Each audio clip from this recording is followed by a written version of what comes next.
What's up, Taiwan? This is Donovan. So today I'm going to talk a little bit about why I end up coming to Taiwan. So my camera's moving a lot.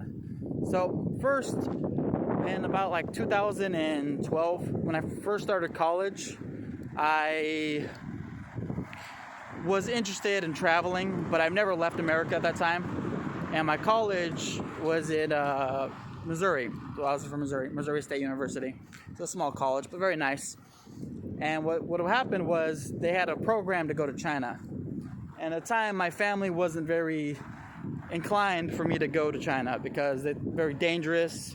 It's a foreign country. We don't really know too much about it. I also never traveled before. But I thought it would be interesting to do. I thought it'd be fun because I liked to travel when I was a kid. My dad was in the Army, so we did a lot of traveling from state to state. So I thought it'd be very cool to go and live in China to study and see the culture. So that's what I had to do. I had to apply for my college. And at first they only picked 4 students. So pretty much every day I would go to my office, my culture office there, and I would just ask them about the China trip, what I needed to know, what I needed to bring. And I pretty much bugged them every day until they ended up making their selection, and I was one of the 4 students that could go to China.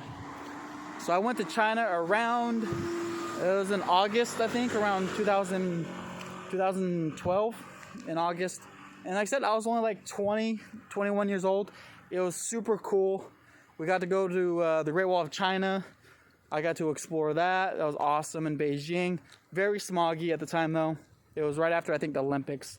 So they, very cool, but very, very smoggy. And at the time, I was buying a lot of lighters that they took, as they said I could buy, because I like to collect lighters. And they said I could collect them and take them on the airplane. But what happened is I got to the airport and they said no, and they just confiscated all the lighters. Yeah, so I went to the thing's called Dalian. My Chinese is terrible, sorry. It's in Dalian. And I studied there for about 6 months. So it was really cool. Like, they give us a nice, like, a little house there, overlooked like all the campus grounds. And we're there for about 6 months. And my experience there was just, I would go to school, go to class, and then study. All their classes were in English for our university there.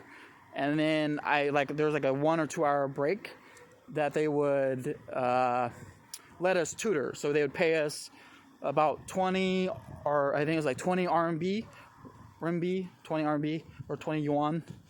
And it was like $20 an hour. It was about, the US equivalent was about $200 an hour. So we paid about $200 an hour, $20, not 200, that'd be nice. About $20 an hour. And we would tutor for like 2 hours a day. Most of it was just fixing grammatical, mistakes, things like that. So like I said, a lot of my time was just hanging out, exploring China. Like I said, I was in Dali, so there's a lot of there's a amusement park there, and a lot of cool stuff there. So I met a lot of friends. I did a lot of clubbing and drinking, which is not that great, but I was young. We had a lot of fun. Like I said, we had 4 other students that we would we'd have the same room. There's a lot of cultural things that were very weird in China.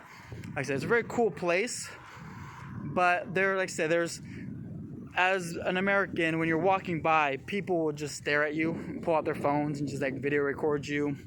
They're very nice people. They don't really see too many Americans or foreigners, at least at this time. When I was there, like 2011, 2012, so there wasn't a lot of foreigners. So like I said, anywhere you walked, you'd just be foreigners. Just like the Chinese people would just video record you and want to take a picture with you. I had a couple funny instances where I had one girl who sat on my lap when I was at an amusement park because they saw me. So I was just sitting there waiting for my friends because I'm afraid of heights. I hate heights. So what they did was the girl just kind of jumped on my lap, and she had her boyfriend or her friend just take a picture of us together while she just sit on my lap. It was super random because I didn't know them at all. I was just sitting down by myself waiting for my friends to finish. So there's a lot of fun, crazy stories like that while I was in China. And then after I got back from China, I think it's 2012, I was only there for 6 months. They wouldn't let me stay longer. And after that, I was really interested in traveling. I really loved the Chinese culture. I loved the food and the experience, and meeting new people and the traditions. And it was a very different than my normal American lifestyle. So that's what got me interested into traveling. That's the first part of my story of how I ended up in Taiwan. So if you are interested or have questions, I'll continue the next video, probably tomorrow, because this is also my exercise routine. So I can talk and exercise a little bit.